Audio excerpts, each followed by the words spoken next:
Edit button চাপ দিয়া তুমি কোন নম্বর প্যাটার্নে সার্কেল করবা, 1 করবা না 2 করবা 3 করবা না 4 করবা? 1 করো না, 1 2 3 সিরিয়াল করতে হবে। মনে হয় প্লাস বাটন টিপ দিয়া এই প্লাস এই P1 আসছে, এই যে P1 একটা হচ্ছে 1 হবে। হ্যাঁ এখন মনে হয় 3 প্যাটার্ন করবি, দুইটা 1 হবে, দুইটা 1 দেন, তারপরে দুইটা 1 দিমু। আবার এই এডিট বাটন টিপ দেবে, একটা নিয়ে প্লাস বাটন দিয়ে একটা নিয়ে আবার এই কলম বাটন চাপ দিলে আরেকটা প্লাস আসবে।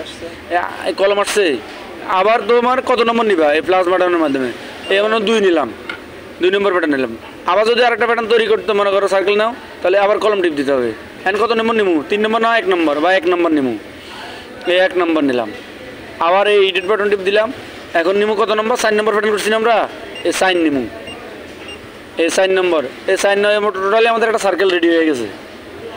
সার্কেল এখন সার্কেল রেডি হওয়ার পরে এই রেডি বাটন টিপ দিয়ে একবার রেডি বাটন টিপ দিয়ে এই ব্যাগ দিতে হবে। এই ব্যাগ দিয়া আবার রেডি বাটন, আমাদের সার্কেল কমপ্লিট।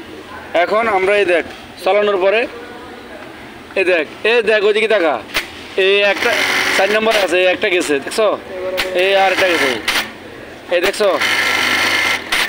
এই আমাদের আবার প্রথম থেকে আসছে। 4টা করছি, 4টা বারটেক করার পরে আবার প্রথম থেকে আসছে। এই হচ্ছে সার্কেল, বুঝছো?